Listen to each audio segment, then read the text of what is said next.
정치평론가 이강윤이 함께하는 국민라디오 이강윤의 오늘.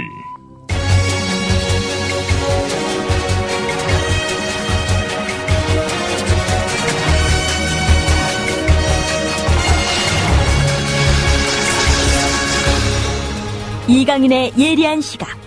이제는 뉴스의 행과 간을 짚어냅니다. 네, 오늘 3건을 골랐는데요. 시간상 다 하지는 못할 것 같습니다. 우선 첫 번째는 재난관리 통합 추세인데 안전행정부하고 소방방재청이 10년째 암투를 벌이고 있다라는 제목의 중앙일보 기사 일부 들으시겠습니다. 90년대까지만 해도 재난관리 조직은 공직사회에서 찬밥 신세였다. 그러나 2003년 대구 지하철 화재와 태풍 매미 참사를 겪으면서 정부의 위기관리 시스템이 사상 처음 일원화됐다. 청와대의 위기관리센터가 신설됐고 대통령이 의장인 국가안전보장회의가 재난을 포함한 국가위기 상황의 조정 통제 기능을 담당했다. 2004년엔 재난관리 전담기관으로 소방방재청을 신설했다. 대통령이 직접 재난을 챙기자 공무원들의 태도가 돌변했다. 이때부터 말로는 국민 안전을 외치면서 실제로는 재난관리 주도권을 놓고 암투를 벌였다. 실제로 2004년 소방방재청 신설 이후 안전행정부와 소방방재청의 주도권 쟁탈전이 10년째 계속되고 있다. 네, 이들의 주도권 쟁탈전이라는 게 서로 일 욕심 부려서 내가 좀 더 잘해볼래 그런 적극적이고 순수한 의미라면은 제가 굳이 행간용으로 골라서 쓴소리를 할 의사는 별로 없습니다. 그런데 감 잡으셨겠지만 10년째 암투, 이게 무슨 말일까요?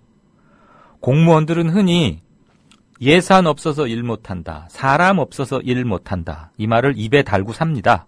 그리고 그거 따내려고 안전행정부에 가서 조직 늘려달라, 인원 늘려달라 하고 국회에 가서는 예산 잘 배정해 주십시오 하고 굽신굽신합니다. 그러니까 안전행정부, 그러니까 옛날로 말하면 총무처 또는 내무부죠.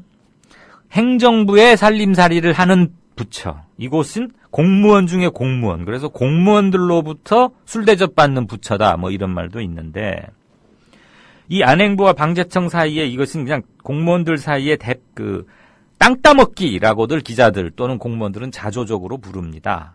뭐 조금 폼 잡아서 말하면 할거의식 정도 되겠죠. 또는 칸막이일 수도 있고. 조직과 인원, 사람, 돈 늘려서 자기 몸집 부풀리겠다. 왜?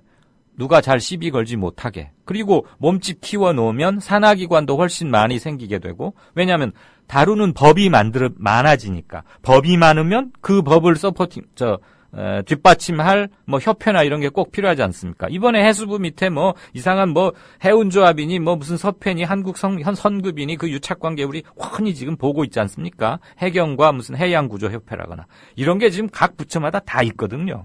그 협회는 뭐냐? 해당 분야에 살아있는 민의를 수렴한다는 이름으로 만들어 놓는데 실은 기존 그 업계의 리더들이나 기득권층을 보호하는 공적인 틀입니다. 간단히 말하자면. 물론 좋은 일을 할 때도 있어요. 근데 우리 30-40년 넘게 썩어왔기 때문에 나쁜 점만 두드러져 왔고 그게 고착화돼 있는 것이죠. 지금 그것을 대수술하자는 것이고요. 10년째 안행부와 방재청이 이건 내 일이다, 네 일이다 이렇게 하는 것은 대통령이 즉 노무현 정부 들어서 대구역 참사 때문에 이제 안 되겠다. 국가 제대로 매뉴얼을 만들고 뭘 해보자라고 대통령이 관심을 보이기 전까지는 재난관리 업무는 아주 한직이었어요. 쳐다도 보지 않았다고요. 그런데 노무현 대통령 시절에 매뉴얼 만들고 청와대에다 컨트롤 타워 만들고 하니까 그렇구나. 잘 보이려면 열심히 해야겠다.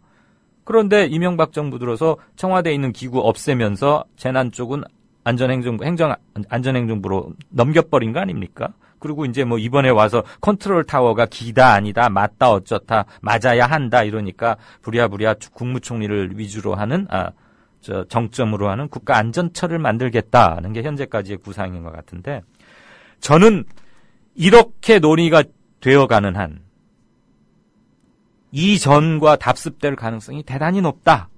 그런 점을 지적하고 싶습니다. 공무원들의 땅 따먹기, 할거의식, 내 땅 넓히기 이것을 뜯어고치지 않는 한 청와대 뭘 만들건 총리실로 뭘 만들건 본질적으로 변하지 않는다. 관료주의의 타성과 독성, 독소 요소, 고착화된 걸 도려내는 것이 가장 큰 일이다. 그러기 위해서는 공무원들 신분보장, 일정 직급 이상, 고위직들에 대해서는 신분보장제도 철폐해야 된다고 생각하고요.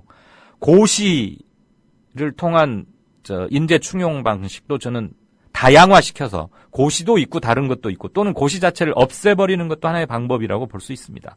고시가 조직 문화, 기수 문화 만들어가지고 자기들끼리 의식 굉장히 강하고요.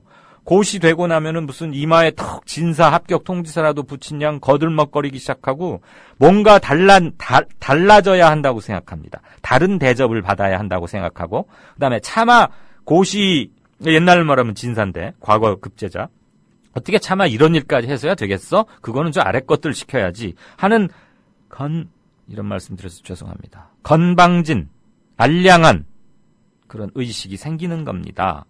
그리고 옆에서도 고시 붙은 사람한테 그냥 그 사람이 우선 찍게 되는 도장의 크기가 크니까 눈앞에서 면종 복비하느라 할 망정 굽신굽신해요. 잘 보이려고.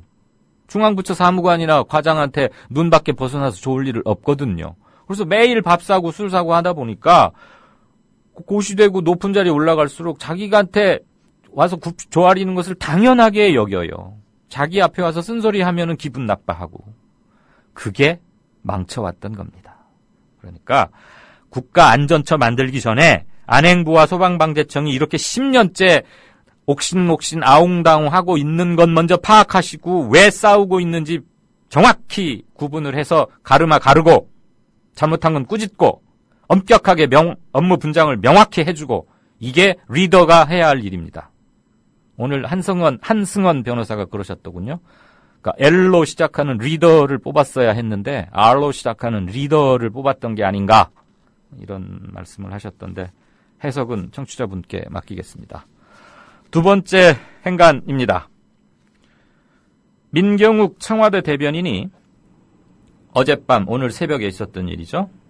청와대 앞에서 대통령 면담을 요구하는 유가족들 앞에 두고 순수한 유족이면은 만나볼 것을 고려하겠다. 뭐 이렇게 말했어요. 제 귀를 의심했습니다. 아무튼 민경욱 대변인은 하루가 멀다 하고 기석거리를 주는 아주 훌륭한 대변인 같습니다. 일단 기사 좀 먼저 들어보시죠. 세월호 참사 유족들이 청와대로 향하는 길목에서 경찰과 대치 중인 가운데 민경욱 청와대 대변인이 유족 면담 방침을 밝히면서 순수 유가족이란 표현을 써서 누리꾼들의 비판을 받고 있다. 민경욱 청와대 대변인은 오늘 오전 기자들과 만난 자리에서 지금 청와대 진입로에 유가족분들이 와 계시는데 순수 유가족분들의 요청을 듣는 일이라면 누군가가 나서서 그 말씀을 들어야 한다고 입장이 정리가 됐다면서 박준우 정무수석이 나가서 면담할 계획이라고 밝혔다. 민 대변인은 이 자리에서 순수한 유가족이란 표현의 의미를 묻는 기자들의 질문에 대해 유가족이 아닌 분들은 대상이 되기 힘들지 않겠느냐는 말이라면서 실종자 가족들이야 진도 팽목항에 계실 테니까 여기 계실 가능성이 적을 테고 라고 말했다. 기자 할 때는 꽤 샤프하고 똘똘하고 말을 아주 떠렁떠렁 잘하죠. 그런 줄 알았는데 청와대 가서 이렇게 된 건지 아니면 본래 이랬는지 아니면 약간 좀 말을 잘 떨어지는 척 하는 건지 정말 궁금해요. 아니, 순수한 유가족? 그럼 순수의 기준이 뭐죠? 불순분자가 있다, 이런 뉘앙스인가요? 아니면, 박근혜 대통령한테 표를 던졌거나 새누리당 지지자, 이번 세월호 희생자들 중에 말이죠. 이런 분들만 하면 되겠다는 건지, 유가족이 아닌데, 너무나 안쓰럽고, 그래서 유가족들과 같이 그들의 곁에서 좀 도와드리겠다는 순수한 마음으로 그 추우니까 모포라도 한 장 들고 와서 새벽에 청와대 앞에 이렇게 덮어주는 그런 사람은 민경욱 대변인 눈에는 순수하지 않은 그런 걸로 보는 건 아닐까요? 도대체 가장 품격 있고 민심을 정확히 헤아려서 국민과 대통령 사이의 균형점에서 업무를 수행하는 것이 최고의 미덕으로 여겨지는 청와대 대변인이란 사람이 이렇게 언어 선택에 있어서 조심스럽지 못하고 분란을 유도하는 말을 계속 시리즈로 내뱉고 있다는 것 대단히 실망스럽습니다. 저는 민경욱 대변인이 뭔가 굉장히 반정부 성향이 강한 사람이 아닌가. 그래서 지금 의분에 넘쳐가지고 의도적으로 이런 말을 해서 국민들에게 이렇게 화내고 변화를 향한 에너지를 지금 끊임없이 충족시켜 주려고 이러는 게 아닌가 하는 황당한 착각이 들 정도로 도대체 취임한 지 얼마나 됐다고 말이죠. 제가 대충 기억나는 것만 해봤더니 그 진도 체육관에 서남수 교육부 장관 라면 먹는 것 구설에 올랐을 때 계란도 넣은 것도 아닌데 그런 거냐고. 그래서 이 참 말을 쓴벅쓴벅 하는구나. 말이 많으면 실수가 있을 텐데 본인이 무슨 비보도를 전제했다고 하지만 할 말이 따로 있지. 그 국상 분위기에서 그게 더군다나 청와대 대변인 할 말입니까? 그랬더니 그 며칠 있다가 대통령이 이제 국무회의에서 사과를 했잖아요. 근데 그날 저녁에 유가족들이 긴급히 모여서 장관들 받아쓰기 하는 장관들 앞에 두고 간접 사과하는 거, 턱 앉아서 어디 카메라 앞에 혼자 서서 정중히 깊숙이 절하고 정말 낮은 목소리로 겸손하게 죄송하다 이렇게 진정성 묻어나게 해도 시원찮을 판에 앉아가지고 국무회의 발언의 그냥 코너처럼 이렇게 말한 걸 두고 우리는 진정한 사과로 받아들일 수 없다라고 거부하니까 뭐라고 그랬어요? 유가족들에게 대통령의 사과로 받아들이지 않는 유가족들에게 유감을 표합니다. 이건 도전이거든요. 유감이란 말 제가 전에 말씀드렸죠. 그러니까 쉽게 말하면 유가족 여러분 대통령이 그렇게 사과했으면 받아들이지 당신들 왜 그래요? 나 참 서운합니다. 이 소리거든요. 그럼 그 말 듣고 이게 대통령 이게 맞나? 대변인 저래도 되는 건가?